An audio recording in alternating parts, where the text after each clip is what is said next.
سوال یہ تھا کہ مرزا صاحب کی کوئی کرامت بتائیے. میں نے کہا ایک کرامت تو آپ لوگ ہیں جو ہجوم خلائق ربا میں ہوا ہے، اللہ کے فضل سے یہ کرامت ہے. نہیں آ رہی تو خاموش تو رہیں، دوسروں کو تو سننے دیں. دوست بیٹھ جائیں، انشاءاللہ تعالی آواز آ جائے گی. بیٹھ جائیں اور خاموش رہیں. میں یہ عرض کر رہا تھا کہ حضرت مسیح موعود علیہ الصلوۃ والسلام کی بے شمار کرامات میں سے ایک کرامت یہ ہے کہ جب مسلمان علماء نے بھی آپ کی مخالفت کی دعوے کے بعد، اور ہندوؤں نے بھی اور سکھوں نے بھی اور عیسائیوں نے بھی، اور ایک شور قیامت برپا ہو گیا مخالفت میں، تو اس وقت کے علماء نے یہ آواز اٹھائی. انہوں نے کہا کہ ہم تیری آواز کو دبا دیں گے.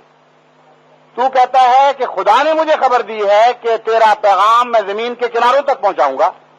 ہم کہتے ہیں ہم قادیان کی چار دیواری سے باہر نہیں نکلنے دیں گے.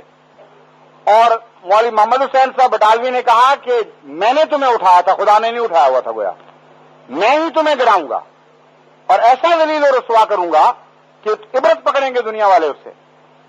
اور لیکرام نے لکھا کہ باہر کی باتیں کرتا ہے کہ باہر کی دنیا میں اس کا نام پہنچے گا.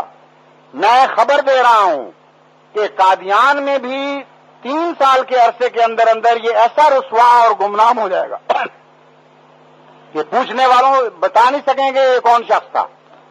اگر کچھ نام رہا تو ذلت اور رسوائی کے ساتھ رہے گا، ورنہ یہ نام مٹ جائے گا.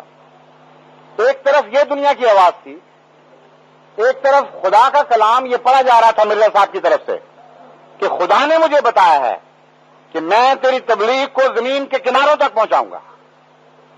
دونوں میں سے کس کی بات سچی نکلی؟ آج جو ہجوم خلائق آپ دیکھ رہے ہیں، زمین کے کناروں سے لوگ کھچ کے آ گئے ہیں. اگر یہ جھوٹے کے منہ کی بات تھی تو پھر اس جھوٹے کو مانیں جس کی باتیں سچی نکلتی ہیں، اس سچے کو کیوں مانتے ہیں جس کی ساری باتیں جھوٹی نکلتی ہیں؟ اگر کوئی دوست معین کرنا چاہیں کہ میں فلاں قسم کی کرامت سمجھوں گا، تو میں ان سے گزارش کروں گا کہ اسلامی لٹریچر سے، قرآن سے پہلے اس کا کرامت ہونا ثابت تو کر دیں. اگر وہ اسلامی اصطلاح میں کرامت نکلے گی تو لازماً اسی قسم کی کرامت حضرت مرزا صاحب کے ہاتھ پر میں آپ کو دکھا دوں گا. گزرے ہوئے 100 سال کی تاریخ گواہ ہے، سائے کی طرح سایہ فگن ہم پہ خدا ہے. گزرے ہوئے 100 سال کی تاریخ گواہ ہے، سائے کی طرح سایہ فگن ہم پہ خدا